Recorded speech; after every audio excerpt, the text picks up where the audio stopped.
Welcome, Sarita. Hello. It's a pleasure to be with you. Thank you for being here. Thank you. It is such an honor to have you in this conversation. And you've been really an inspiration for me in my tantric journey. And thank you for all your blessings, all your guidance and support, and how to lead us to these practices. Thank you for all of this. Yes.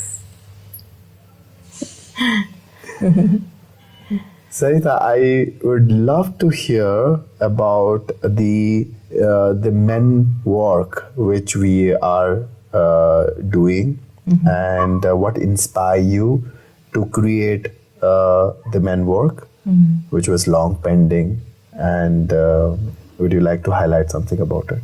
Okay.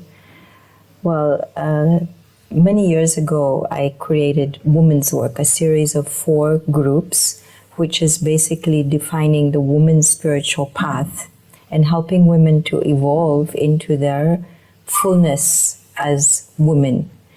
It's called the Goddess Essence series. And not so long ago, about 2 years ago, I was basically meditating, and I sensed the presence of a being of light there who said, now you have to develop men's work.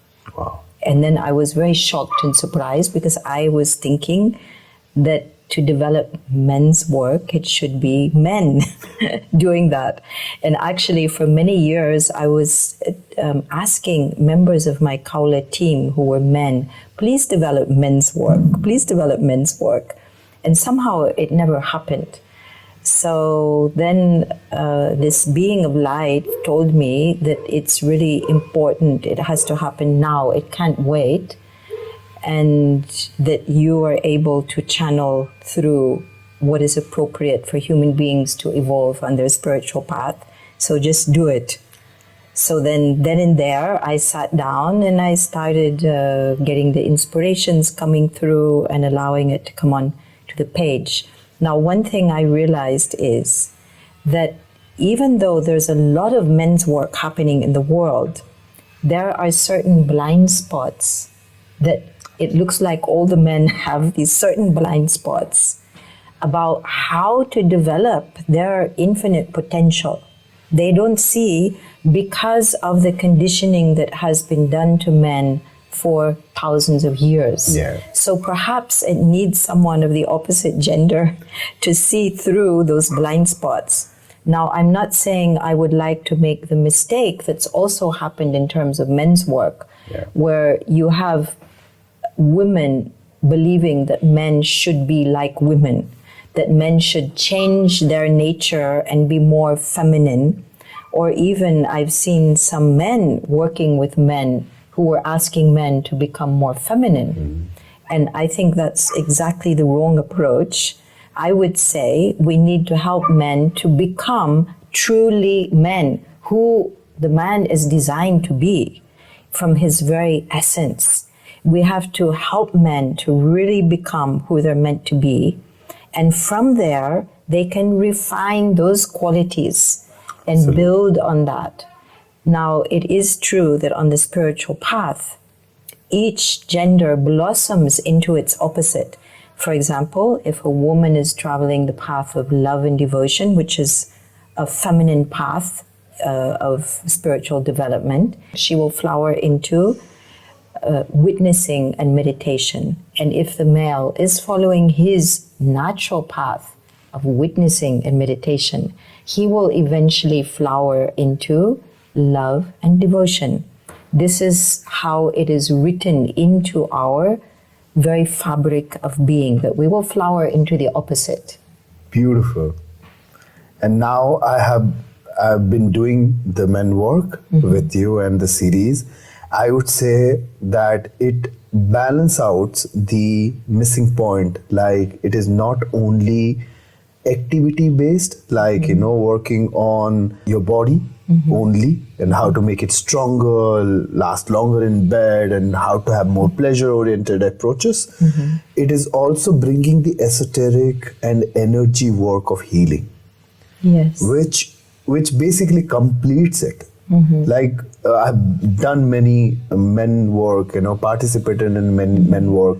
This is exactly what was missing, to bring the science and spirituality together, where esoteric answers are presented to you through the psychosomatic practices, through movement and sound and breath, which is beautiful, Sarita. Thank you so much to bring that to us. And I'm really excited to share this with the entire world. And while I'm healing myself, and I could see how many other people, other men would get benefited out of it. Yes. Yes, I just wanted to say that I adore men. I always have. I was raised with 5 brothers. And I've always wanted to understand what makes men who they are, what makes woman who she is, and how to bring a harmonious alignment between these two opposite polarities. Of course, we all have an inner male, inner female inside of us. So as we find our balance, we find it first within ourselves, and we also find it with the outer male, outer female, and that leads to a harmonious world. If we don't have an equal balance of male and female in this world, how can we ever hope to find peace if we haven't found that peace in ourselves and with another? So I think it's really important. And in a sense, I'm like an engineer of the spiritual path.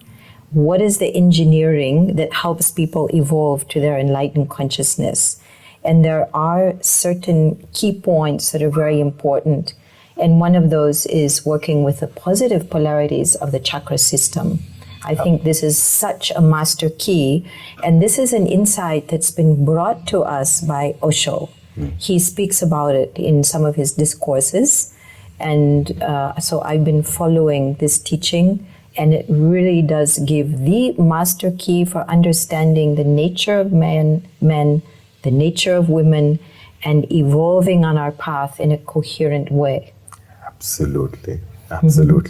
In the way that in traditional Tantra, we have this sense of Ardhanarishwar, where this god is half man and half female and half Shiva and half Shakti. Yes. It's basically talking about the inner alchemy of balanced masculinity and femininity, which has been so misunderstood otherwise, where man is either becoming completely toxic. When I say this word, is more into abusive relationship or harming other physically due to his power, and or becoming completely into a vulnerable side of becoming effeminate.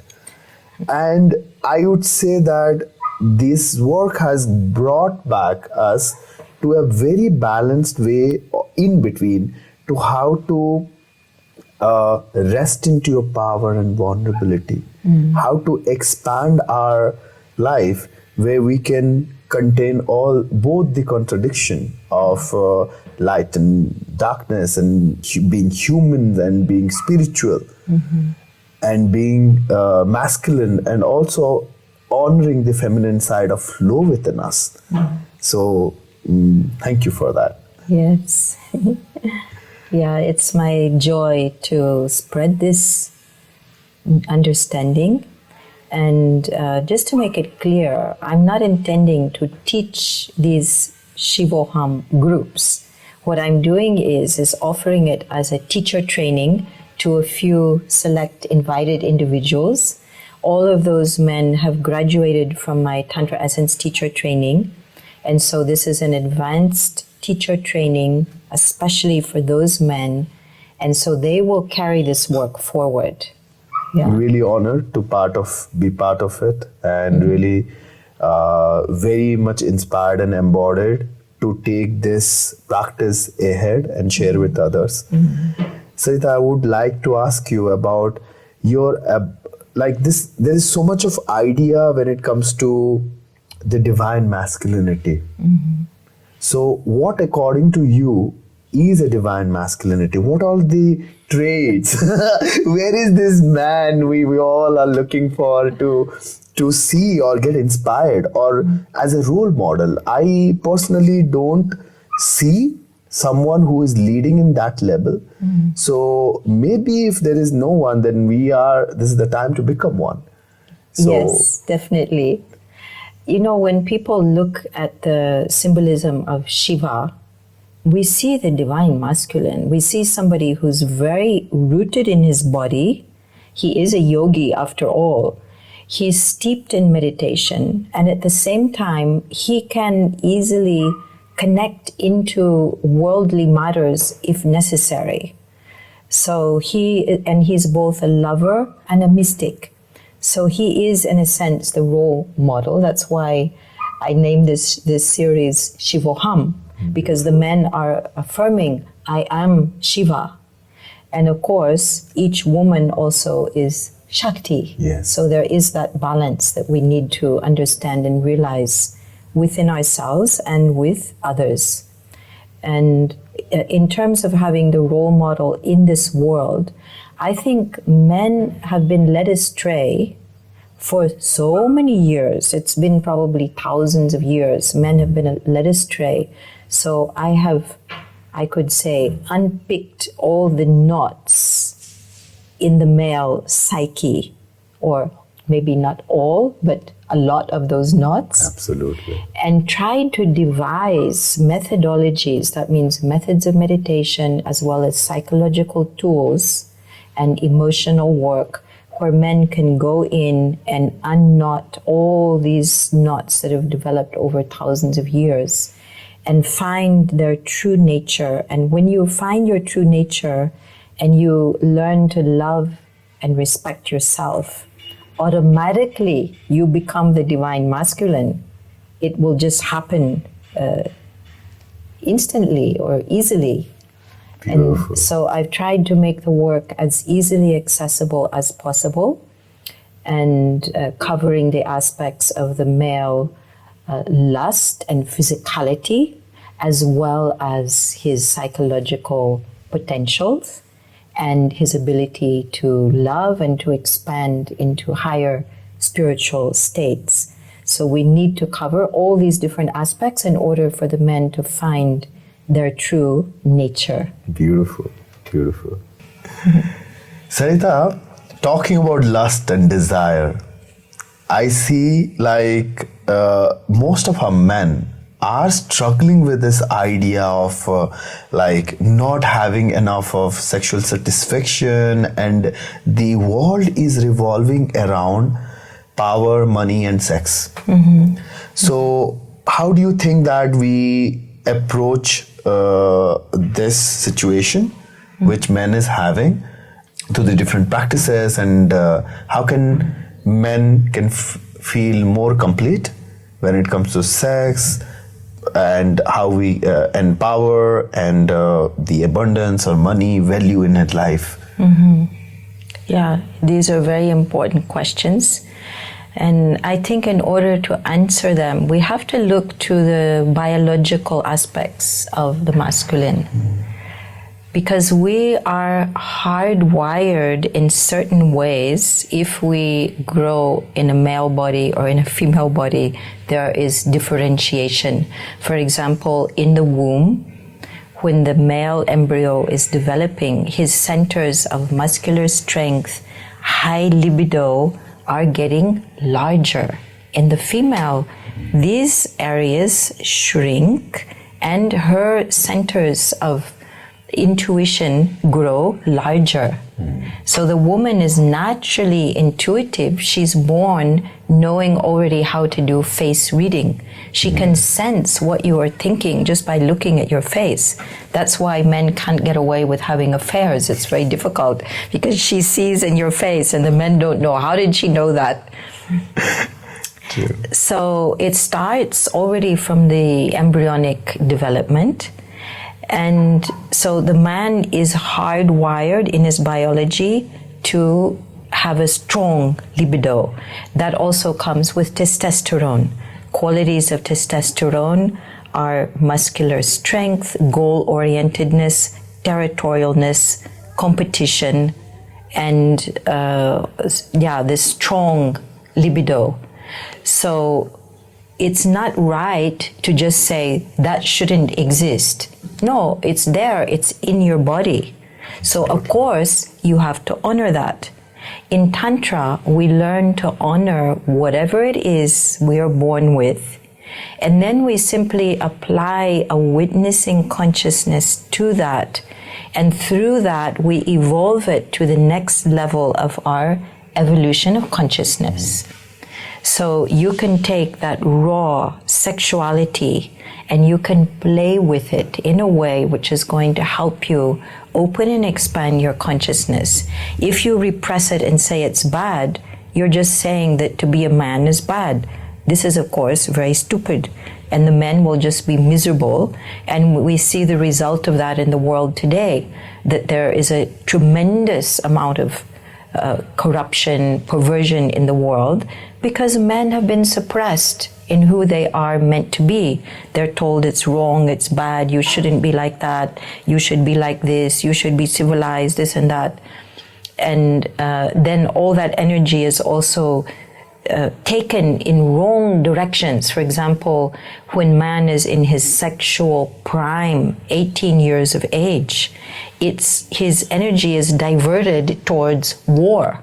That's in many cultures like that. That the 18-year-old boys who are having the highest level of testosterone are redirected towards becoming killing machines or becoming cannon fodder. Now this, of course, is a tremendous corruption of the male energy, and it shouldn't be like that. There is another way. That other way is only possible if men and women honor each other and who they are in their differences and learn to make these differences into complementariness. Beautiful, beautiful. I remember you highlighting about how society is creating bonsai out of a man. Yes. By cutting their root, which is their sexuality and basic sense of expression, and creating a smaller version of becoming a man. So it's like, as we all know that when we are creating any kind of bonsai, we are not cutting the leaves, but we are cutting the roots. So that society is doing the same thing, that it doesn't come to this full glory alpha man who is complete of his own. He will never go to war. He will not go to a 9 to 6 job or do something hurtful, because he is rested in his sexuality, in his nature, in his true nature. So I also like to use the symbolism of the bull. When the bull is castrated, he becomes an ox. Then he will carry your burdens, he will do your bidding. So this has been done to men as well. And of course, it's a symbolic kind of castration, but it has happened. So one of the first things we have to do is for the men to reclaim their balls.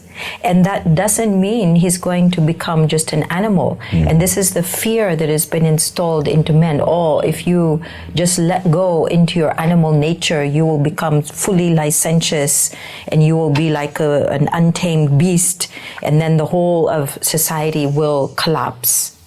So this is actually not true. The more in touch a man is with his balls, with his potential that is there in his Muladhara chakra, the more creative he will become, the more joyous, the more into dance and celebration, learning how to enjoy life. And out of that enjoyment, he is overflowing with abundance.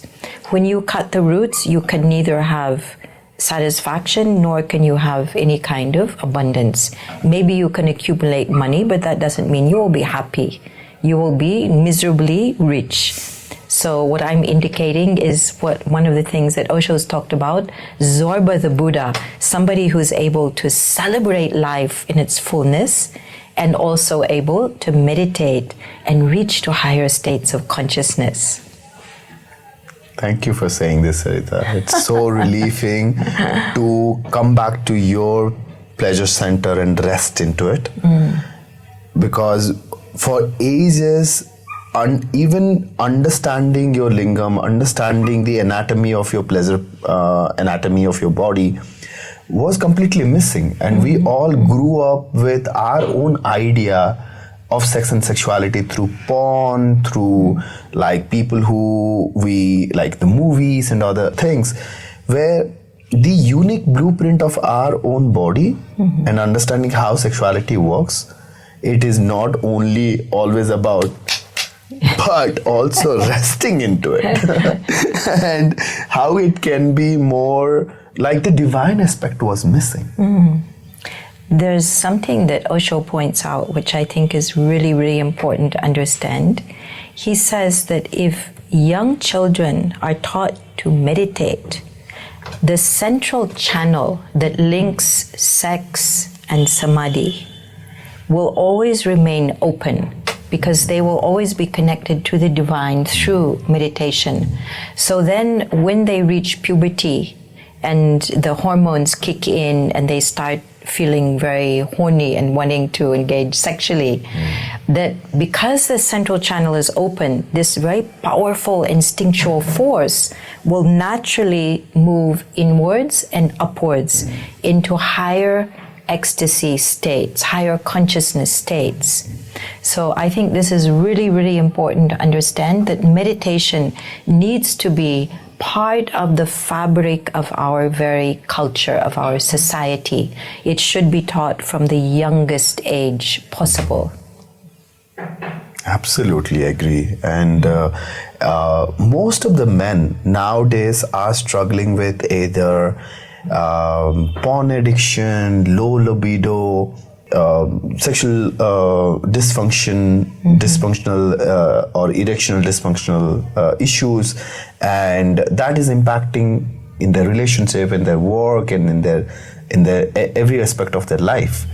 So how do you think that Tantra can help us on this all aspect? I'm sure that I have my own experience and how my expansion has happened, but I would really love you to narrate it from from your perspective about it, how to deal with the addictions and other issues which men are going through.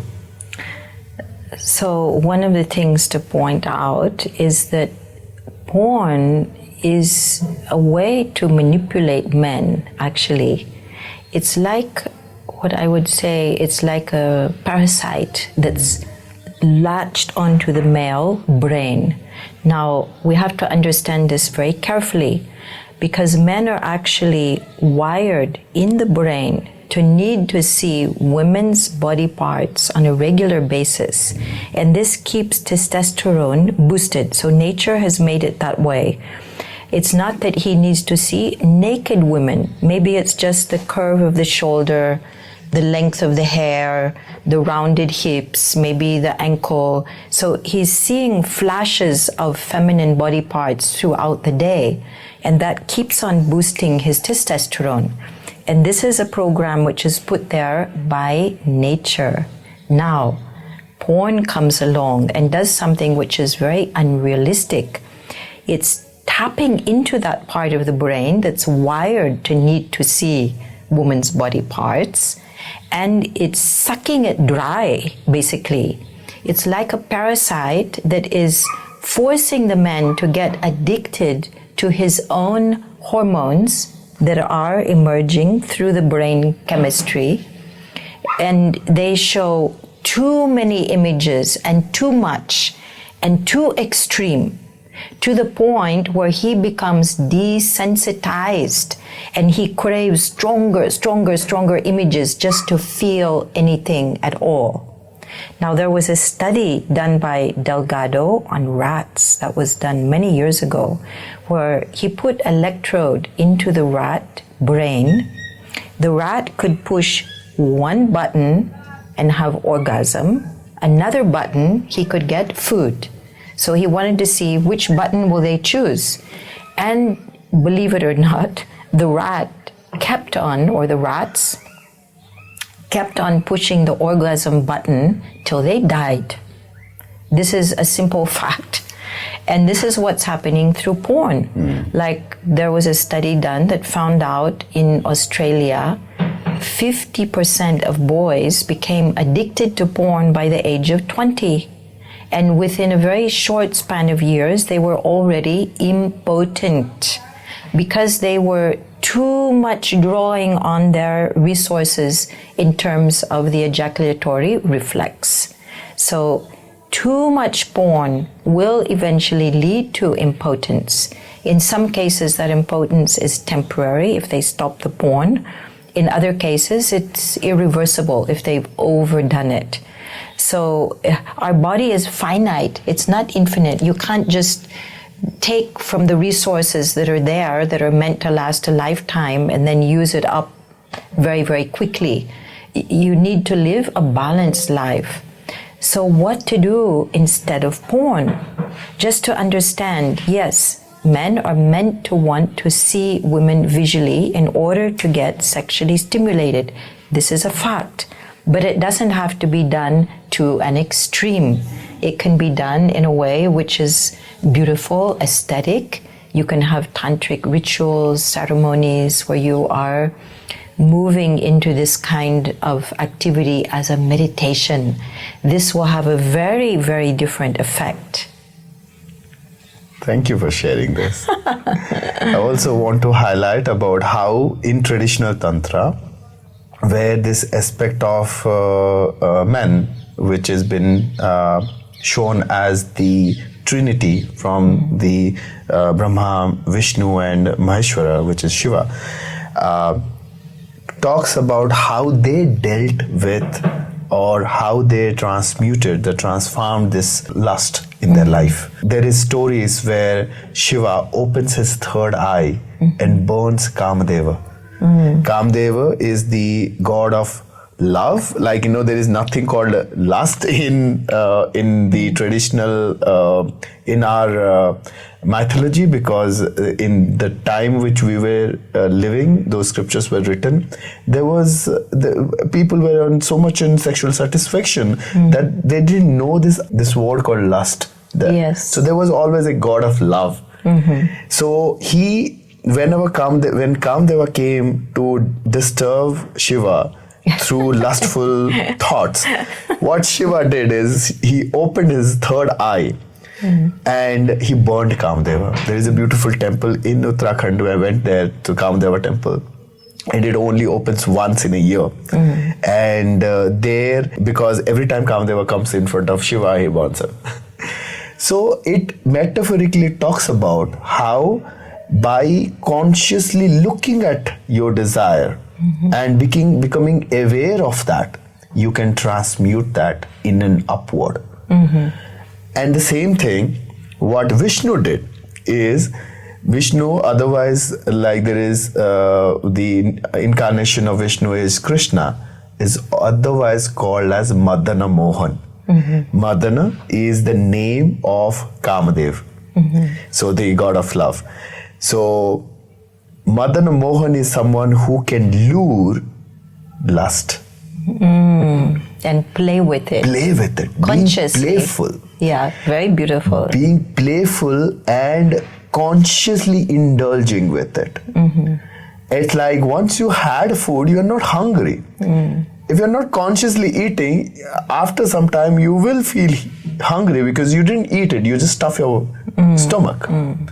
So that's a beautiful story of Krishna comes where he says that I'm Madana Mohan, I'm consciously seeing this Leela, indulging with it consciously. Beautiful. That's to transmute it. It's such a beautiful message. Absolutely. Very, very powerful. Yeah, amazing.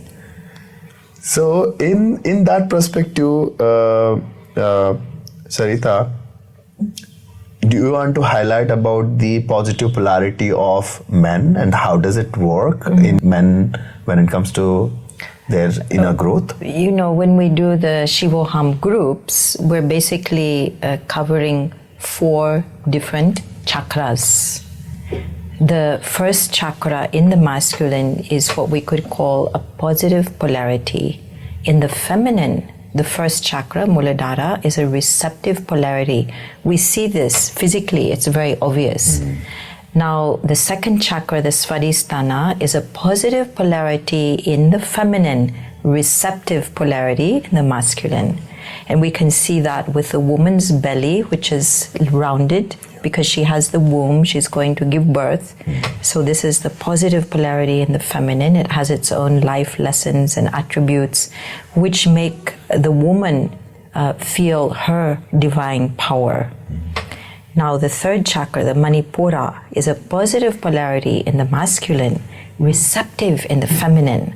And this chakra is really very interesting. It's about becoming vast enough to contain contradictions of life. The male is always stretched between two contradictions, and we see that very clearly with the lingam itself, because sometimes it's erect in its absolute power, and otherwise it's in its non-erect state in vulnerability. The man is continuously moving, oscillating between power and vulnerability. So he has to learn how to contain these contradictions, how to be powerful and vulnerable at the same time. That helps him to expand his consciousness, and it helps him to open to his capacity for genius. So this is a really interesting lesson contained in this Manipura chakra. And then we come to the heart chakra, the Anahata chakra. This is a positive polarity in the feminine, receptive in the masculine. We can see that with the woman's breasts, who are meant to nurture life. So here the breasts are rounded, she's giving, she's nurturing, she's full of love. So this is a positive polarity in the feminine. Men are receiving that gift from the feminine. And then we come to the Vishuddha chakra, throat chakra. This is a positive polarity in the masculine, receptive in the feminine. Here, men are learning how to become a co-creator with the divine. So rather than being a creator coming from the egoic mind, which will become destructive, he is learning how to open himself to channel the divine, higher consciousness, and to co-create with nature, with the divine, through that Vishuddha chakra. This is a very powerful lesson for men to learn on their ever-evolving journey. And then we come to the Agna chakra, the third eye center. This is a positive polarity in the feminine, receptive in the masculine. Traditionally, women have always been that telepathic aspect of the human species. She is naturally telepathic. She naturally has intuition. And she can offer that gift to the masculine. And then we come to the Sahasrara chakra. And this chakra is all about opening to universal consciousness beyond duality. So the journey that we take for the masculine is working first of all with the Muladhara, secondly with the Manipura, thirdly with Vishuddha, and fourthly with the crown, with the Sahasrara, and linking all of those together. When this happens, the man comes into his fullness of genius, his fullness, physical, mental, emotional, and spiritual. He is finally able to stand as a true man, as a divine masculine. Thank you for sharing this. Very powerful journey. Now that I'm going through this, and those practices are really, really helping me to come back to my own pleasure center and rest into it. Mm-hmm. Because being a yogi, my idea of connecting with my sex and sexuality was from a point of negation. How can I condemn it? Yes. How can I control it? Rather than how can I rest in it? And how can I work with it? How can I also work with it? And take it as a doorway to go deeper into understanding what life lesson it is offering. And from there, when I worked on my the Manipura chakra, which is to do with your fatherhood wounds and your polarities and all of that, and how can I expand enough to contain all this contradiction and shine like a sun. And from there, how my creativity is co-creating with the universe, and I'm the conduit to allow this life force energy to take care of it, rather than becoming an egoist doer. And I see in my life how it is happening, rather than becoming a doer and try to accomplish things, where now I see how the bliss is flowing, how the blessings are coming, how the right persons are coming to me, how the Guru's grace are there with me, how the decisions are happening of its own. I feel abundant, I feel expanded. So you look like a king, actually. You feel like that also. Yeah, absolutely. See, I grew up in a royal family, and where the idea of this king and the power dynamics in the family, I have seen it, and now the refined aspect of it when I live and embody is so different.